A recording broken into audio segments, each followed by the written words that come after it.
ತಾಲೂಕಿನ ಹೊರಜಾವ ಗ್ರಾಮದ 14 ರೈತರಿಗೆ ಗುಲ್ಬರ್ಗ ಸಿಮೆಂಟ್ ಫ್ಯಾಕ್ಟ್ರಿಯವರು ಸುಮಾರು 2010ರಿಂದ ಅಗ್ರಿಮೆಂಟ್ ಫಾರ್ ಶೆಲ್ಡಿಡ್ ಅಂತ ಮಾಡಿಕೊಂಡು ಇವತ್ತು ನಿಮ್ಮ ಲ್ಯಾಂಡ್ ಬೇಡ, ನಾವು ಕ್ಯಾನ್ಸಲ್ ಮಾಡ್ತೀವಿ, ನಾವು ಹೆಚ್ಚಿಗೆ ಕೊಡೋಕ್ಕಾಗಲ್ಲ ಅಂಥೇಳಿ ಇವತ್ತು 14 ವರ್ಷದ ನಂತರ ಇವತ್ತು ರೈತರಿಗೆ ವಂಚನೆ ಮಾಡ್ತಾಯಿದ್ದಾರೆ.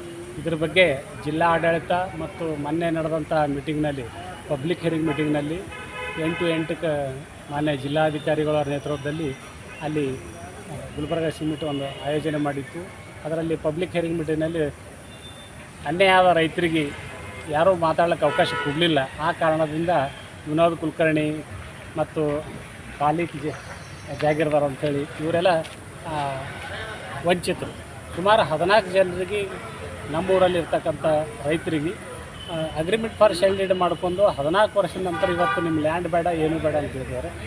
ನಾವು ಹೇಗಿದ್ರು ಹೊಲ ಮಾರಿದ್ದೀವಿ ಅಂತೇಳಿ ಅವರು ಸಾಲ ಮಕ್ಕಳಿಗೆ ಎಜುಕೇಷನು ಮದುವೆ ಮಾಡಿ ಸಾಕಷ್ಟು ಸಾಲ ಮಾಡಿ ಇವತ್ತು ಅವರು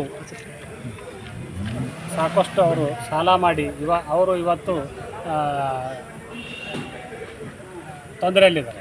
ತೊಂದರೆ ಅಂತಂದರೆ ಸುಮಾರು ನಾನು ಹೇಳೋ ಉದಾಹರಣೆ ಅಂದರೆ, ಈಗ ವಿನೋದ್ ಲಕ್ಷ್ಮಣರಾವ್ ಕುಲಕರ್ಣಿ ಅವರು 1 ವರ್ಷ ಊರು ಬಿಟ್ಟಿದ್ರು. ಸಾಲ ಮಾಡಿ ದುಡ್ಡು ಬರಲಾರ್ದಕ್ಕೋಸ್ಕರ ರೈತರ ಹತ್ರ ಸಾಲ ತೊಗೊಂಡಿದ್ರು. 1/10 ಹಂಗೆ ಬಡ್ಡಿಯಾಗಿ ಇವತ್ತು ಅವರಿಗೆ ಇರೋದು ಪ್ರಾಪರ್ಟಿ ಇರೋದು 1.5 ಕೋಟಿ, 3 ಕೋಟಿ ರೂಪಾಯಿ ಸಾಲ ಆಗ್ಯದ. ಇವತ್ತು 14 ವರ್ಷನಾಗ ಈ ರೀತಿ ವಂಚನೆ ಆಗಿತ್ತು. ಈ ಒಂದು ಸಮಸ್ಯೆ ನಾವು ಈ ಪತ್ರಿಕೆ ಮಾಧ್ಯಮ ಮೂಲಕ ಹೇಳೋದೇನೆಂದ್ರೆ, ಜಿಲ್ಲಾ ಆಡಳಿತ ಮತ್ತು ಅಧಿಕಾರಿಗಳು ಈ ಕಂಪ್ನಿಗಳ ಪರವಾಗಿ ಕೆಲಸ ಮಾಡೋದು ಬಿಡಬೇಕು. ರೈತರಿಗೆ ಆದಂಥ ಅನ್ಯಾಯಗಳನ್ನು ಸರಿಪಡಿಸಿ ಮಾನ್ಯ ಜಿಲ್ಲಾ ಉಸ್ತುವಾರಿ ಮಂತ್ರಿಗಳು ಮತ್ತು ನಮ್ಮ ಈಗಿರುವ CM ಗಮನಿಸಿ ರೈತರ ಪರವಾಗಿ ಒಂದು ಆದಂಥ ಅನ್ಯಾಯವನ್ನು ಅವ್ರಿಗೆ ನ್ಯಾಯ ಕೊಡಿಸ್ಬೇಕಂಥೇಳಿ ನಾವು ನಿಮ್ಮ ಮಾಧ್ಯಮ ಮೂಲಕ ನಾವು ಬಂದಿದ್ದೀವಿ. ಇವತ್ತು ಈ ವಿಷಯ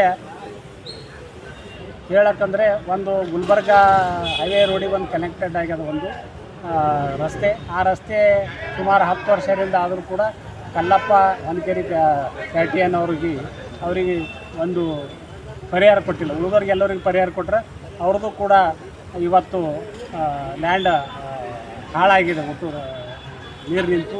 ಇಂಥ ಒಂದು ಜ್ವಲಂತ ಸಮಸ್ಯೆಗಳು ಸರ್ಕಾರದಿಂದ ಸಿಗಬೇಕಾದ ಸೌಲಭ್ಯ ಯಾವುದು ರೈತರಿಗೆ ಸಿಗ್ತಾಯಿಲ್ಲ. ಆ ಕಾರಣ ತಮ್ಮಲ್ಲಿ ನಾವು ಇವತ್ತು ಮನವಿ ಮಾಡಿಕೊಂಡು ಈ ಸರ್ಕಾರಕ್ಕೆ ಎಚ್ಚರಿಸುತ್ತಾ, ನಾಳೆ ಬರ್ತಕ್ಕಂಥ 17ನೇ ತಾರೀಕು ಕ್ಯಾಬಿನೆಟಲ್ಲಿ ಈ ರೈತರು ಈಗಾಗಲೇ ನಾವು ಸುಸೈಡ್ ಮಾಡ್ಕೋತೀವಿ ಅಂಥೇಳಿ DC ಅವರಿಗೆ ಮನವಿ ಮಾಡಿದ್ದಾರೆ.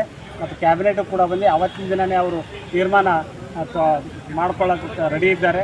ಆ ರೀತಿ ಆಗಲಾರ್ದಂಗೆ ಈ ಸರ್ಕಾರ ಸ್ಪಂದಿಸಬೇಕು ಮತ್ತು ಅವರಿಗೆ ಪರಿಹಾರ ಮಾಡಿಕೊಡ್ಬೇಕಂಥೇಳಿ ಇನ್ನೂ ಕಾಲಾವಕಾಶ 2-3 ದಿನ, ಅದರಲ್ಲಿ ಅವರಿಗೆ ನ್ಯಾಯ ಒದಗಿಸ್ಬೇಕಂಥೇಳಿ ತಮ್ಮ ಮೂಲಕ ನಾನು ಈಗ ಕಂಪ್ನಿ ಹೆಸರು ಹೇಳಿಲ್ಲ ತಾವು ಯಾಕೆ? Gulbarga cement factory, Gulbarga cement factory ಅಂತ ಇಡ್ತಾರೆ. ಕಲಬುರಗಿ ಅಂತ ಈಗಾಗಿದೆ, ಹಿಂದೆ ಗುಲ್ಬರ್ಗ ಸಿಮೆಂಟ್ ಫ್ಯಾಕ್ಟ್ರಿ ಅಂಥೇಳಿ ರಿಜಿಸ್ಟ್ರೇಷನ್ ಮಾಡ್ಕೊಂಡ್ರೆ. ತಮ್ಮ ಹೆಸರು? ನಾನು ತಿಪ್ಪಂರೆಡ್ಡಿ ಅಂತ ಕಲ್ಯಾಣ ಕರ್ನಾಟಕ ನಿರ್ದೇಶಕರು ಹಾಗೂ ಹಾಪ್ಕಾಮ್ದು ಪ್ರೆಸೆಂಟ್ ಯಾದಗಿರಿ ಗುಲ್ಬರ್ಗ ಹಾಪ್ಕಾಮ್ ಡೈರೆಕ್ಟರ್ ಆಗಿದ್ದು, ಅದೇ ಹೊರಜಾವ ಗ್ರಾಮದವರಾಗಿರೋದ್ರಿಂದ ಈ ನಮ್ಮ ರೈತರಿಗಾದಂಥ ಅನ್ಯಾಯವನ್ನು ನಾನು ಸಹಿಸಿಕೊಳ್ಳಾರದೆ ತಮ್ಮ ಎದುರುಗಡೆ ಬಂದಿದ್ದೀನಿ.